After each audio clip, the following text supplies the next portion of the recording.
Welcome to one more edition of Politics Done Right. I am Egberto Willies, your host. Thank you all who are listening now. Remember, call your friends up. Tell them, listen to the show live on 90.1 FM. Go to kpft.org.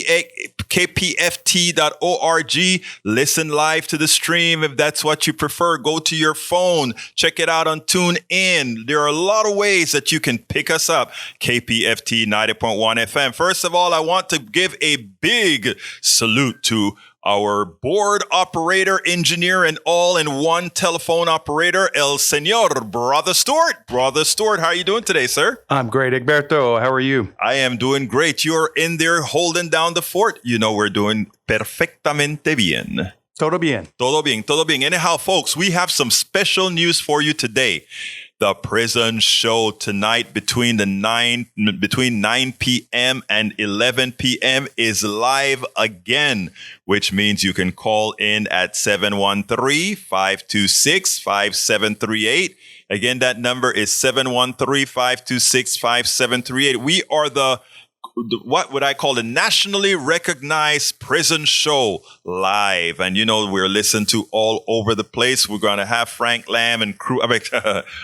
Hank Lamb. What am I saying? Frank Lamb. Hank Lamb and crew is going to be out there with the show. So don't forget, tonight at 9 p.m. between the hours of 9 and 11, check out the prison show. Anyhow, we have a great show in line for you today. But before I get started, I need to get the beef off of my head, get the beef out of everywhere. Señores, señoras, guess what happened today? I'm on my way here to KPFT 90.1 FM on Caroline, and I'm out of gas, man. So I go ahead and I go up to Costco. Last week, I remember paying $2.69 a gallon.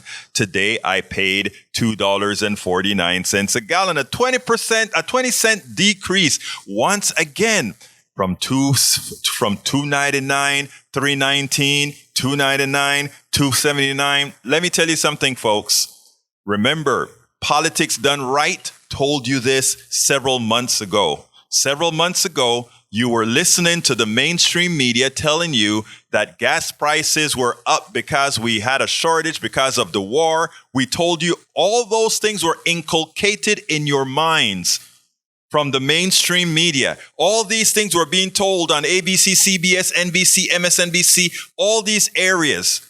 And on this program, we broke down the numbers for you. We told you why we knew there was an oil glut and not an oil shortage. We told you about exactly what was happening with the oil coming from Russia to India and China. We told you what was happening in Venezuela. We told you all these issues. They weren't telling you this on the news media. It's collusion because if you had heard that, you would have said, why then am I paying $5 a gallon for gas? Why am I paying $4.50 for gas? Why am I telling this story? And why am I saying I told you so? And I'm not saying it, I told you so in any form of conceited manner. I'm telling it in this manner because I want you to realize, my brothers and my sisters, you have to take your news from alternative sources. You have to get all the information together. And then make an intelligent, you are all intelligent out there. Don't just take the information that is fed to you. Go ahead and analyze the information given to you. When you watch the news at 5 or 5:30 or 6, they don't break it down for you. I broke down in a blog exactly where the oil was coming from. I broke down in a blog post that actually got picked up by Muslim International TV. And I did a 15-minute interview with these guys. The reason I'm saying this is we do our homework here at KPFT. And we want you to share what you hear at KPFT. We want you to make others know that there is an alternative source of information here at KPFT that has no master. We don't have masters here. We don't have to follow what's been told to us by the corporate sponsors who give monies for ads. We don't have to do anything like that. We are only and duly responsible to you. Only you. And therefore, we give you, I promise you, out of these lips here, this tongue here, the unadulterated truth. And I also promise you, if I ever make a mistake or am proven incorrect anywhere, that I will immediately correct it. First chance I get. I've done this over and over again. So I just want you guys to know that. So that was before I got into the subject, I wanted you guys to know that. I also want you guys to call early. I don't want you to wait till the end of the show. Remember, all your voices matter. I want to hear from you all. Whatever I say, you agree. You don't have to agree. You can disagree. I don't care if you're conservative, liberal. I don't care who you are. This station is yours. You guys support this station. It is yours.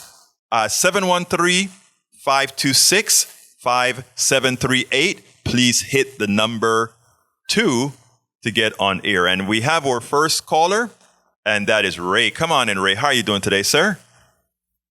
Hello, Egberto. Good afternoon. Great hearing from you, my brother. Yes, sir. Yes, sir. I just want to say, as a fellow lefty, you're not going to get a fight out of me, so I'm sorry. Oh, God, I wanted to have a boxing match with you. And you know who else wanted a boxing match? I just saw Stuart showing his hands up there, I'm going to have to bring my second camera so I can point it at Stu when he's in that place. I have another one like I set up at Lone Star College because we need to get Stu on air if he'll allow me to. Anyhow, go ahead, brother. Continue. Yeah, bro. So, what you were saying about the gas prices. Yes, sir. It brought a joke to mind that I saw on the Seinfeld show. Mm-hmm. And I remember he bought a jacket and he returned the jacket. And when the clerk asked him, "Why are you returning the jacket?" he said, "For spite." And it made me think about, and then she said, there's no policy that says you can return a jacket for spite.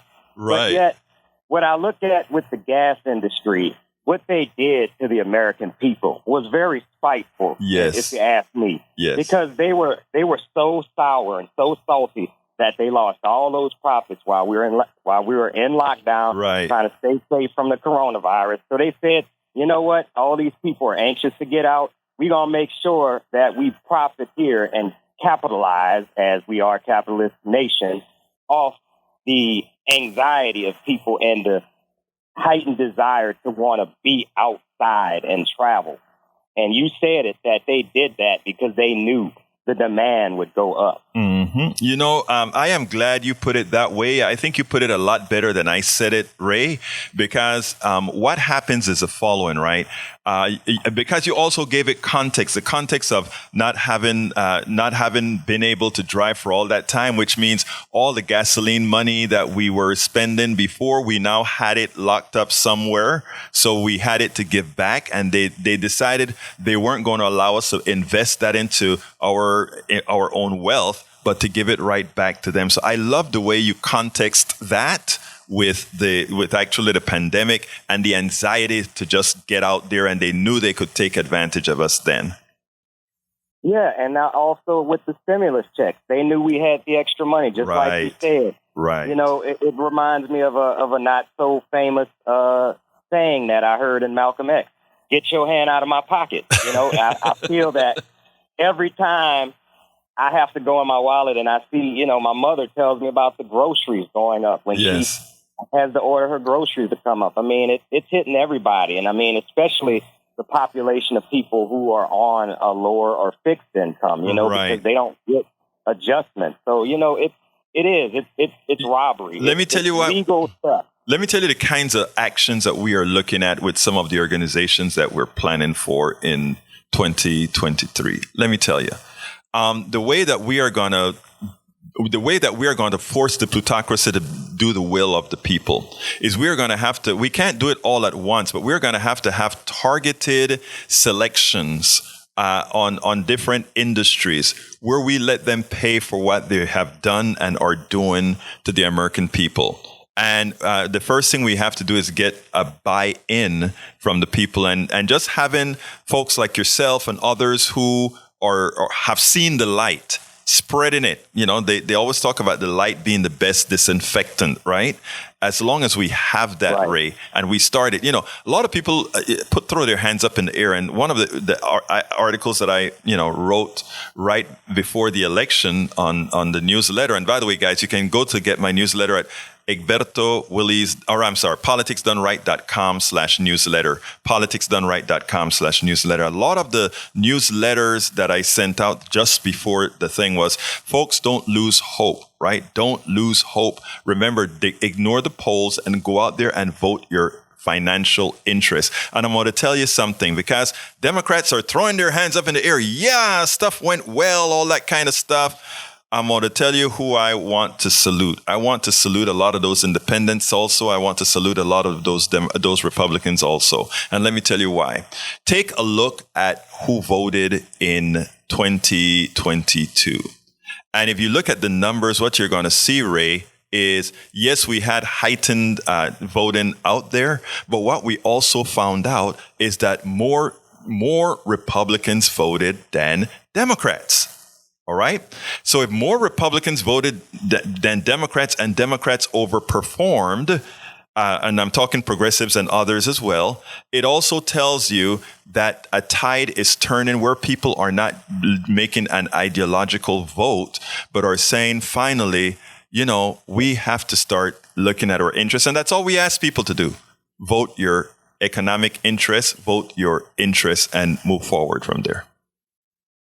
Yeah, well, it's all about small d democracy, brother, Yes. And just like Bernie Sanders is an independent, Right. I feel like he is a bigger Democrat than anybody that carries that capital D on their name, because he actually fights for the cause. Yeah, that you we hit the believe in. nail on the head. And, I call all folks like Bernie and myself and you progressives, because I think there are progressives who caucus with the Democratic Party because that's the only home in a duopoly that you can go to.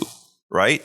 But the reality is you are a progressive because what you want is to move people forward, all people forward. I mean, whatever they call themselves, progressives believe in moving folks forward. That's what it's all about. That's what it's all about. Anything else you want to say before we go on to the subject today, my brother? Well, a couple of things. It's about that 3%, the independents. So we just got to get them. Mm-hmm. And the second thing is, I am woke. Unlike what Bill Maher says, I can't go back to sleep because Donald Trump disturbed me from that rest. So I'm just woke, and I'm unapologetic about it. My brother, you carry on, brother. My brother Ray, I thank you so kindly for calling in, sir, because without folks like you, we won't make a difference. Thank you so kindly. You keep up the faith, all right? Yes, sir. All right. You have a wonderful day, sir.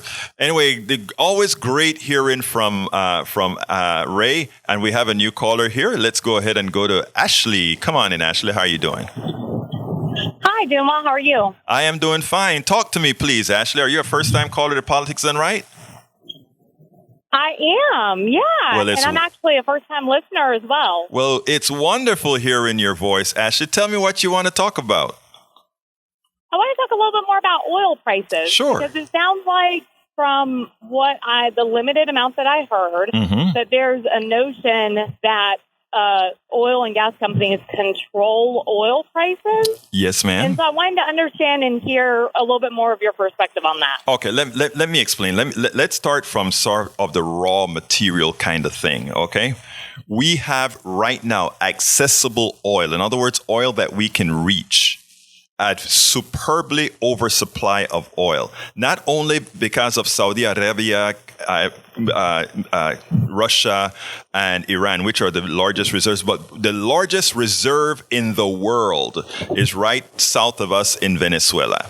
And all of those are immediately exploitable oil. But we don't even need them because we have been producing oil at a quantity larger than needed by the entire world. Now, what the oil companies did, remember, during the pandemic, they had an issue with an oversupply that they had nowhere to store. So oil was being sold at a negative value. What that means is that the oil companies were paying people to to take the oil. In other words, normally you pay, let's say $100 a barrel for oil. The oil companies were giving people $10, $15. It wasn't that much. It was much less than that. But they were paying storage people to take their oil and put it somewhere. That's how bad it got during the pandemic. All right. And then things normalized. And it went negative one day, right? Yes, it did go negative one day. Yes, ma'am. Yeah. So things then normalized, right? They adjusted input, outputs, etc.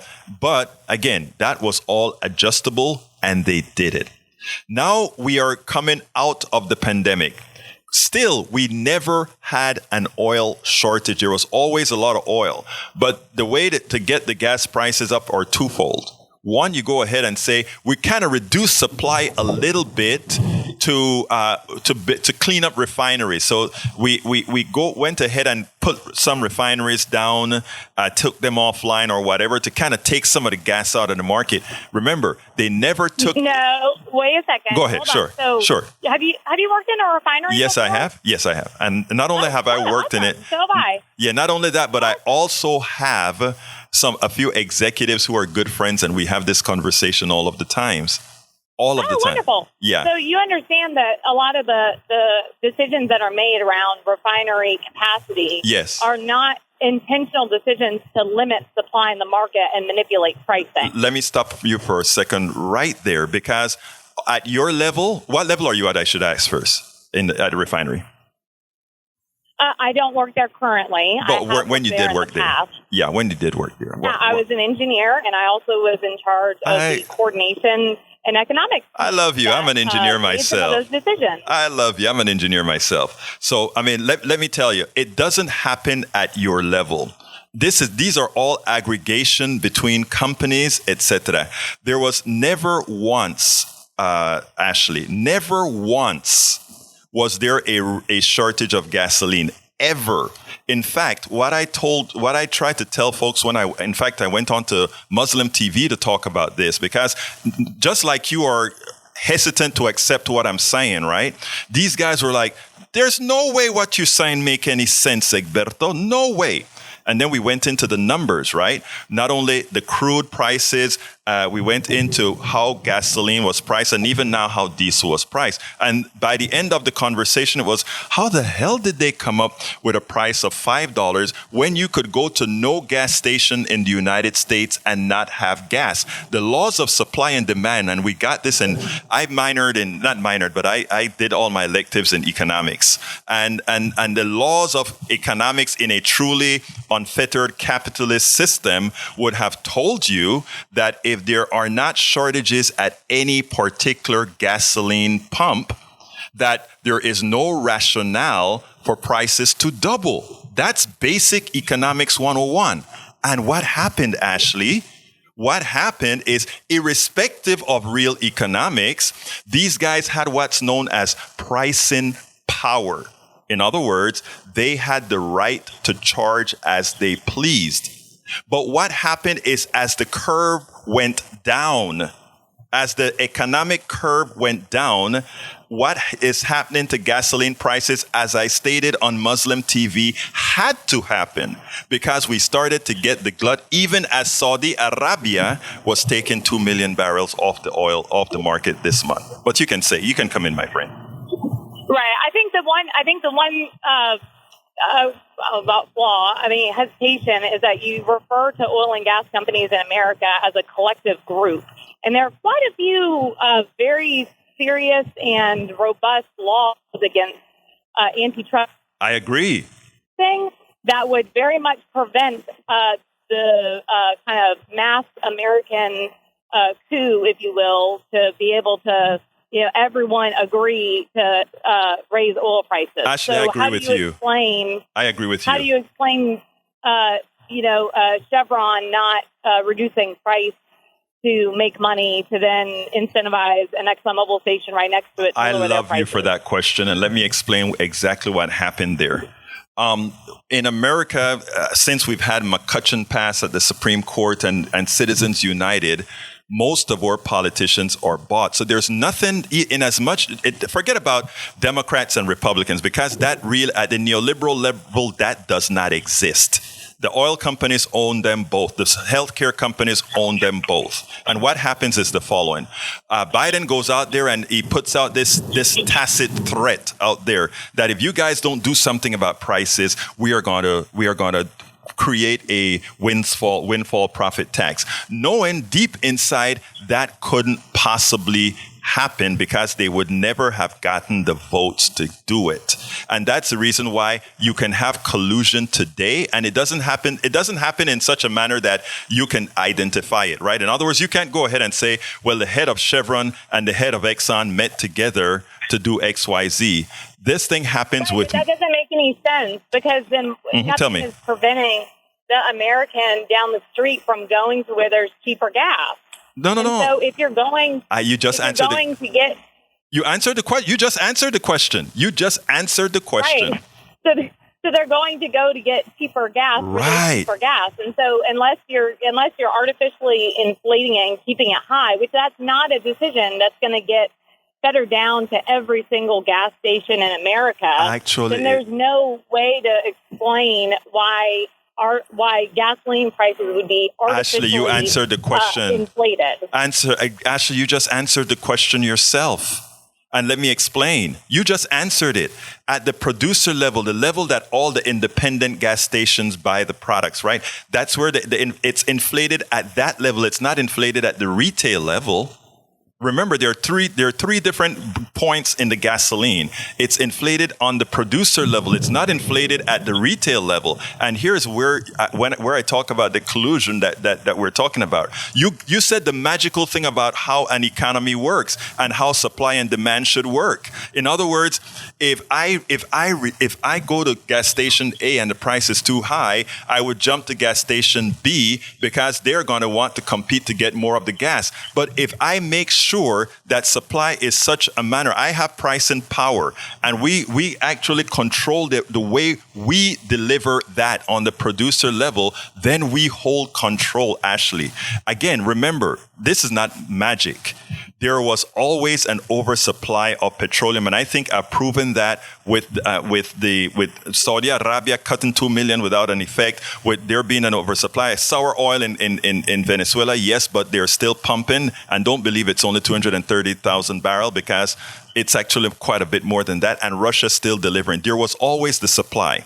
There was always a supply, and that's why nobody in America, not once, whether gas was $2.40 like 49 cents like I bought it today, or at $4.50 like I bought it a few months ago, there was never, ever once anybody that went to a gas station and not able to purchase gas.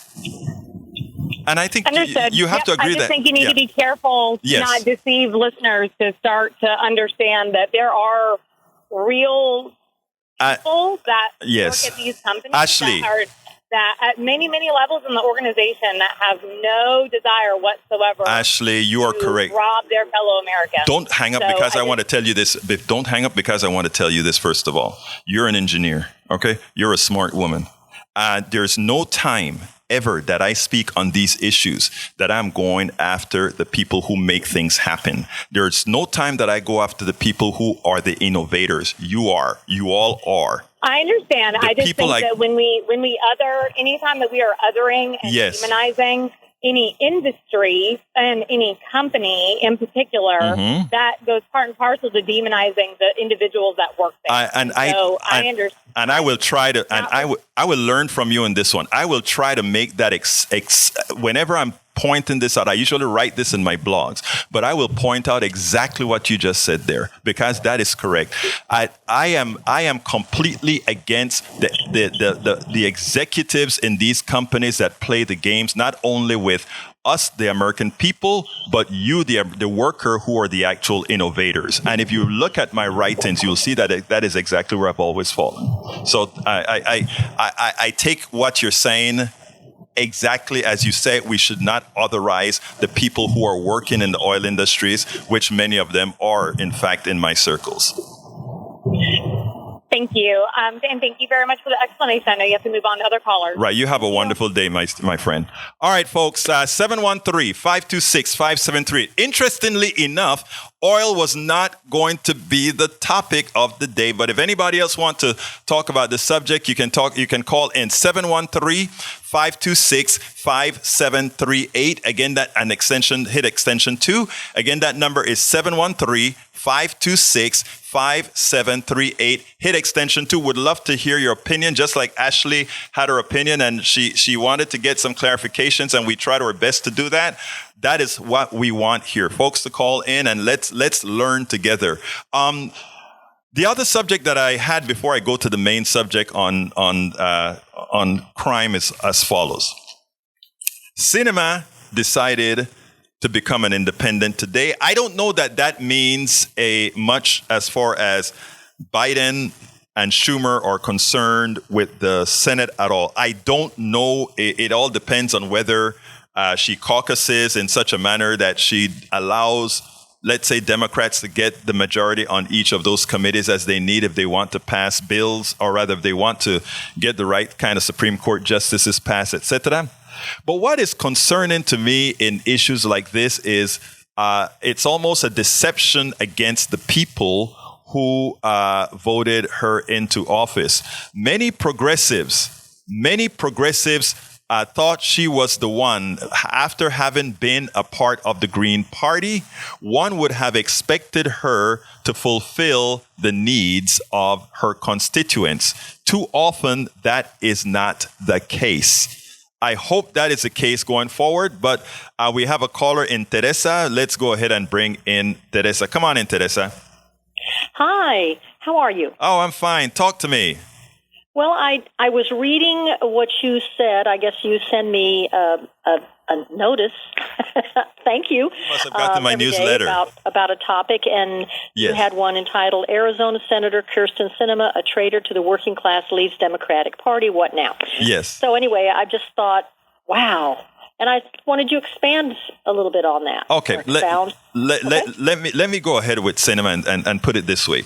Sinema is a Democrat. Sinema used to be a Green Party person. That's who she was before she got into the Democratic Party. For those who understand the Green Party was pretty much the progressive wing of the Democratic Party. In fact, it's made up of a whole lot of folks who thought the Democratic Party isn't sufficiently progressive and moved on. There are some of us, and I'm taking my host hat off for about 30 seconds. Yours truly was also a progressive who caucuses with Democrats for that exact same reason. I thought it was useless for anybody, in my opinion, that is.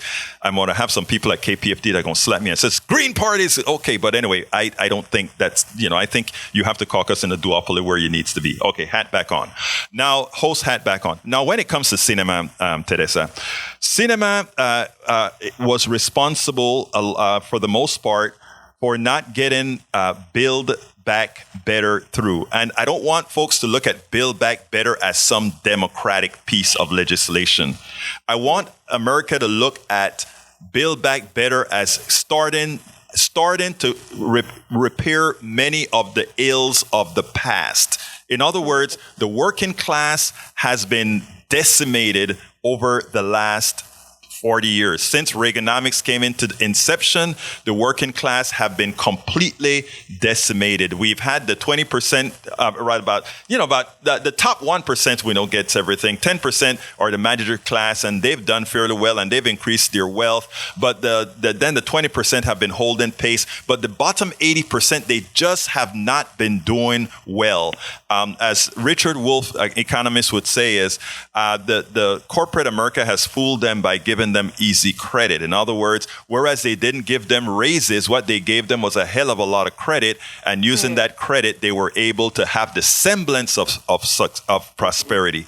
You have more credit, you buy more cars, you buy more things, but guess what? You are now owned. You're owned by your creditor. Now, Build Back Better had a whole set of policies like, we're going to give you leave so that your kids are able to be taken care of. It had policies that gave a better stipend for those people because we haven't passed a minimum wage, a living wage. It made sure that families that were just under a particular level got inflated. We believe in something called basic income. If the private economy is failing you, we should have a system that doesn't cost you to starve or have to go to a church and beg. We should have a little amount of dignity in there, and that's what Build Back Better was doing. It was. Let me ask one question, though. Yes. She doesn't. Is that really what Green Party are about? It doesn't seem to me like she was willing to throw the baby out with the bathwater. She did. I'd like to think she has principles, but were her votes? Is that the way Green Party votes? Green Party member? To me, it didn't seem like that was something that a Green Party person would do. That's what I'm saying. She used to be a Green Party person. That's why it was so shocking when she became a Democratic senator that she went so far to the right in the policy support that she had.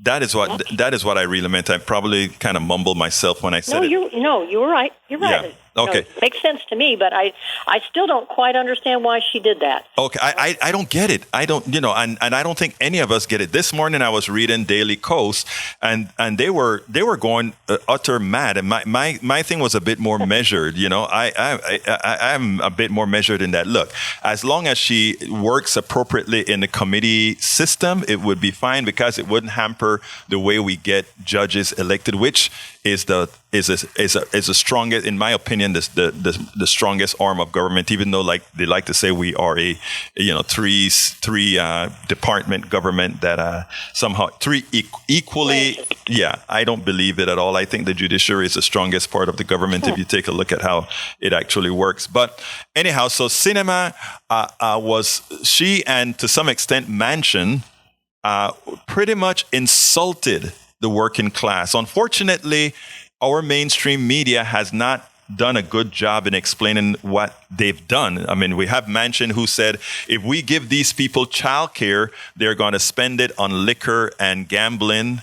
I mean, if that is how you feel about poor people, if that is how you feel about people who are working hard on a minimum, we've learned to so despise the poor in this country. I tell folks, take a drive to any part of Houston, the poor areas in Houston, whether it's the ghettos or the barrios.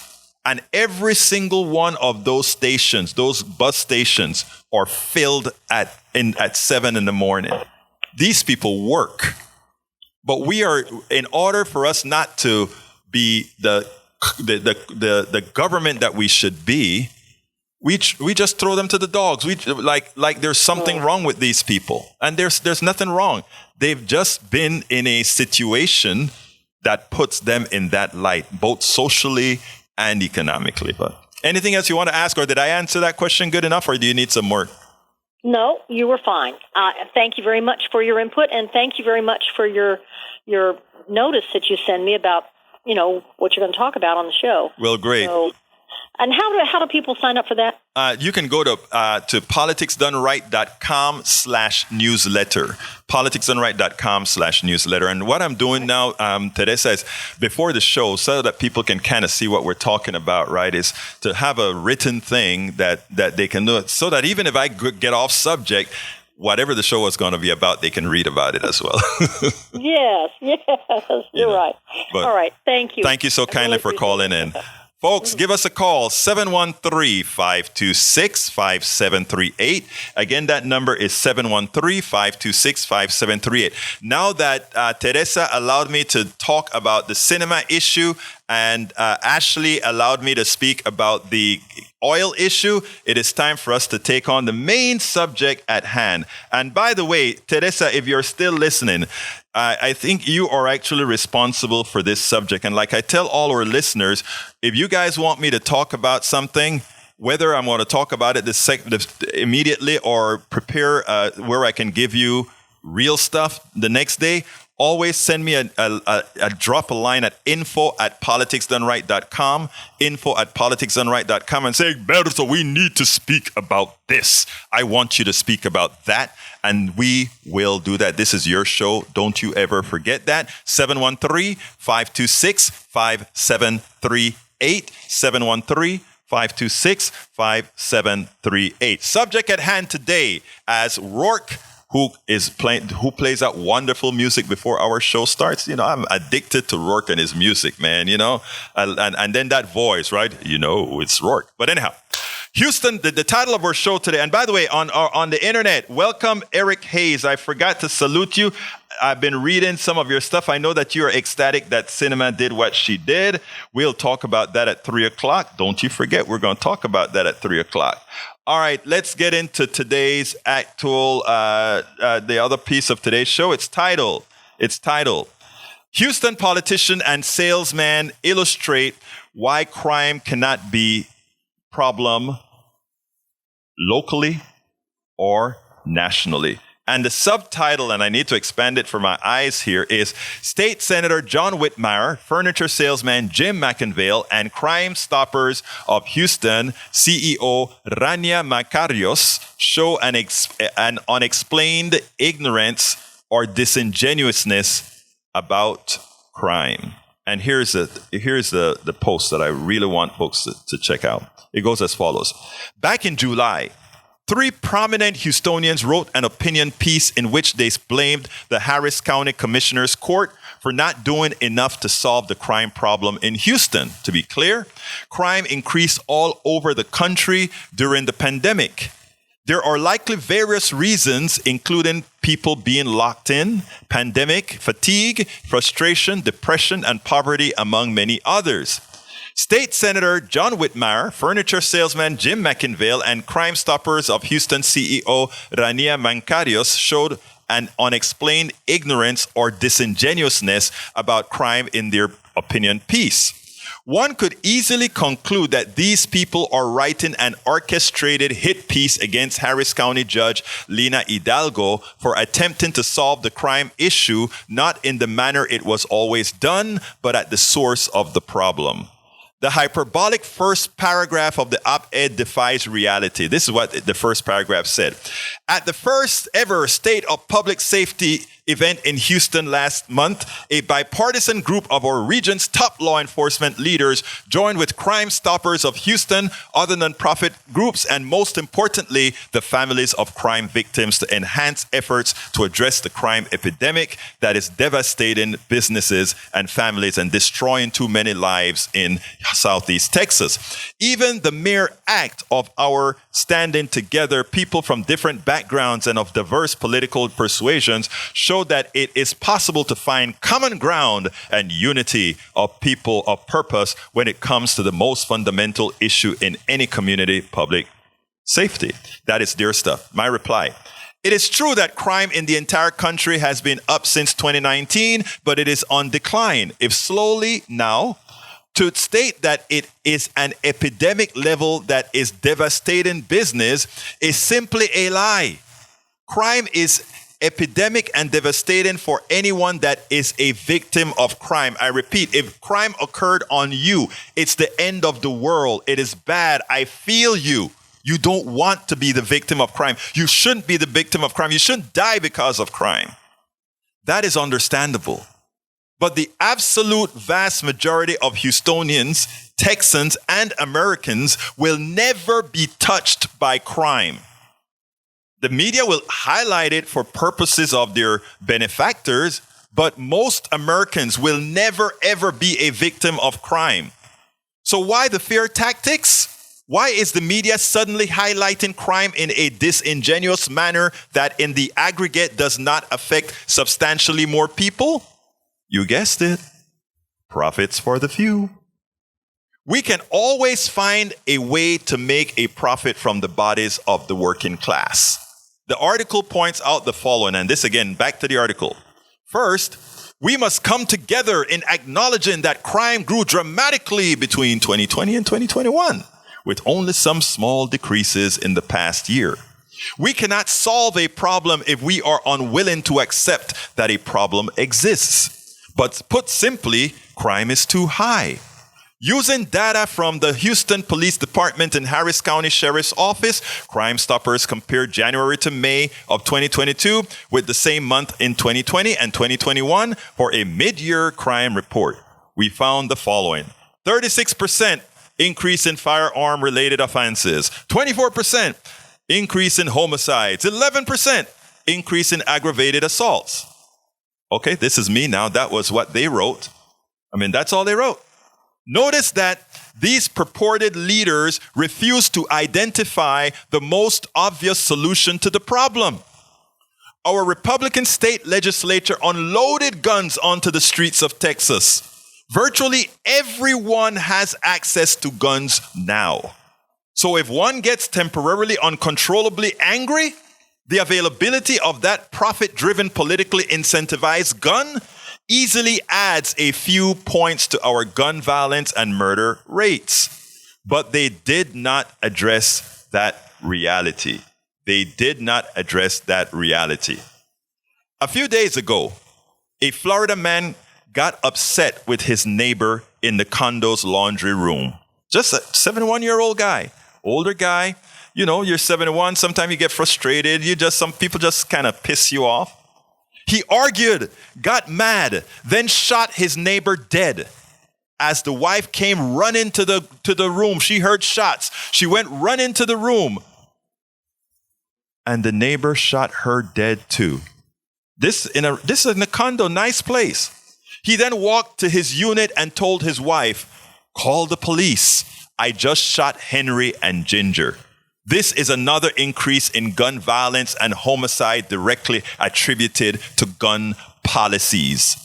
Another jail cell trial, another trial, and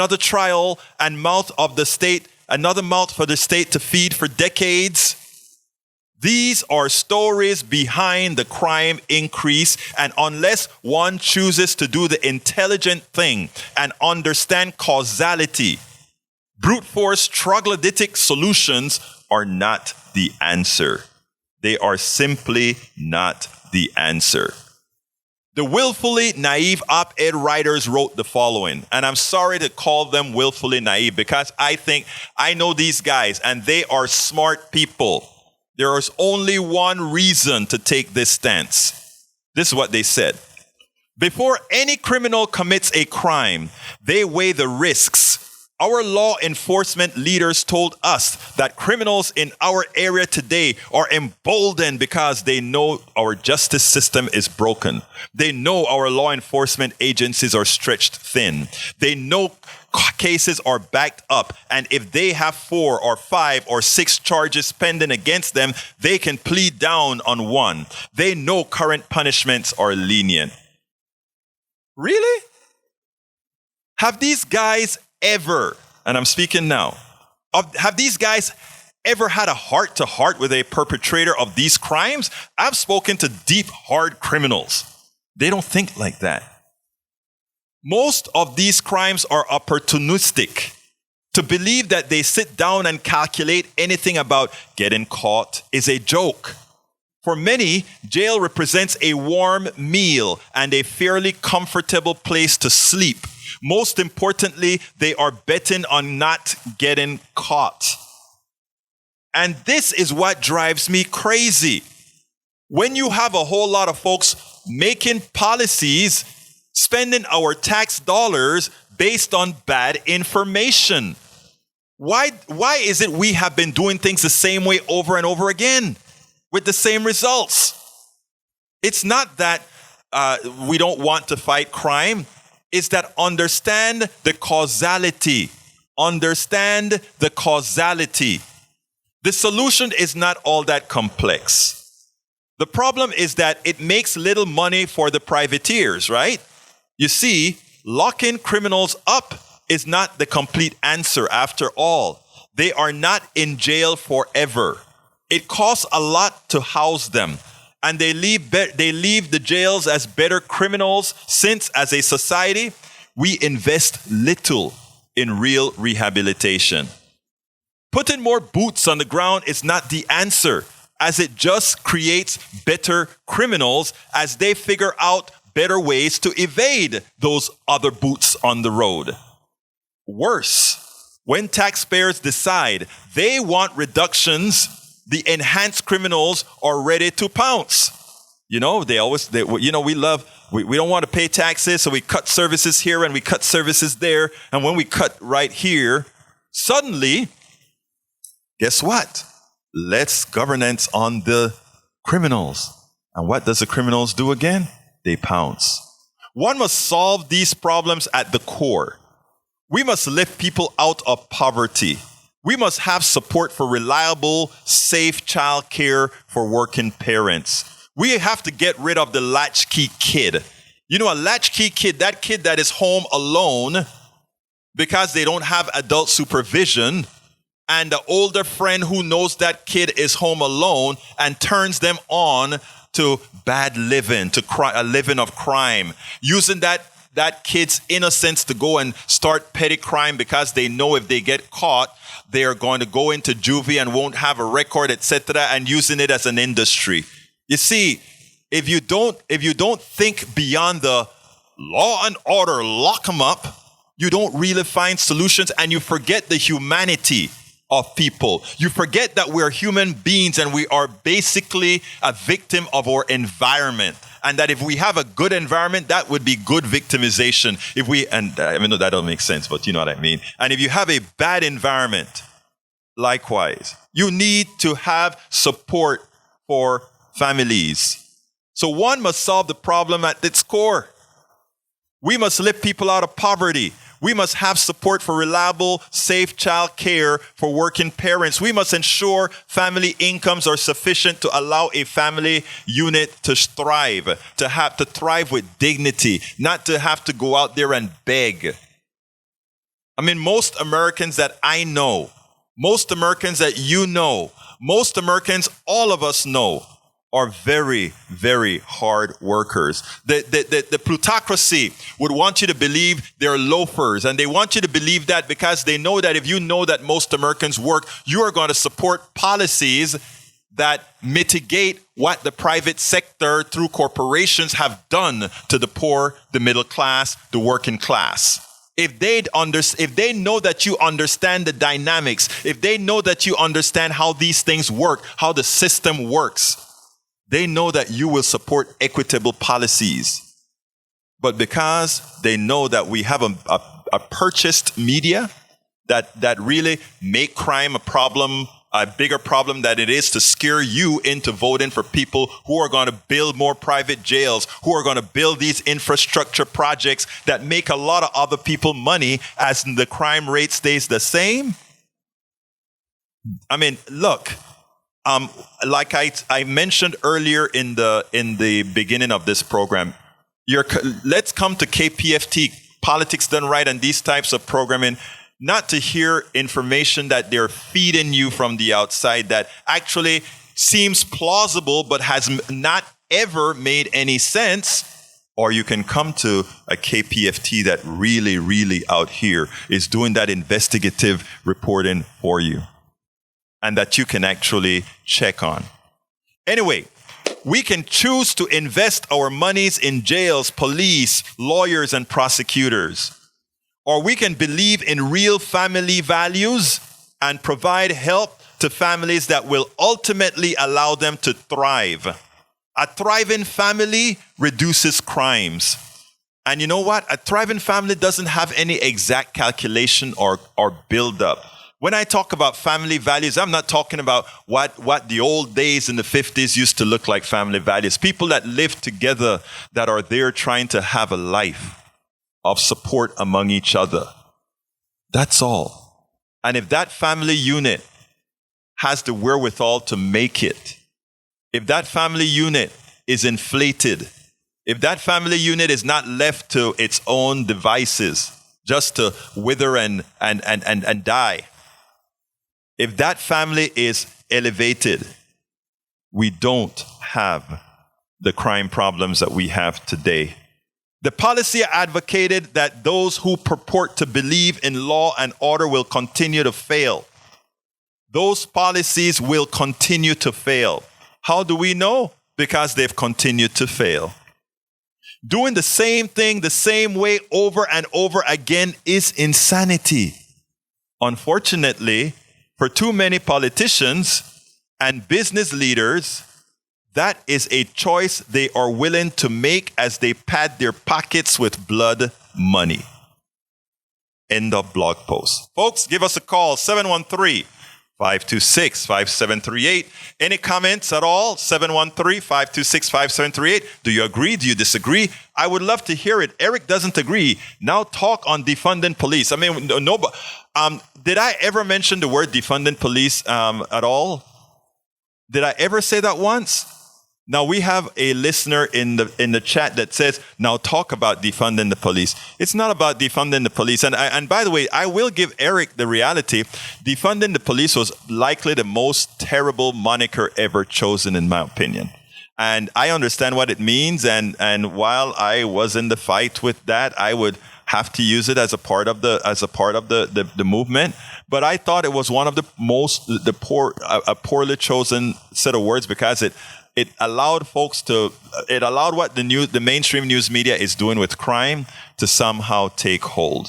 But no, nobody that I know really believes in defunding the police in some absolute terms. What we believe in is making sure that police don't have to go serve whenever there is an issue with a mental issue. Why would you want to send a cop? Whenever there's some other type of issue, why would you send a cop? We need to have a multi-purpose system from we the people, from all of us, a multi-tiered system that knows where to send whom. If there are psychological problems, we send people that are studied in that. If there are some other, if there is a crime problem, we send the cops. Let the cops do what the cops are trained to do. What that means is we don't need an overbloated police system. We need a system with police officers and many other levels of people that are commensurate with the problems within society. 713. Folks, you're not calling me. We got 3 great calls, but we need more. 713-526-5738.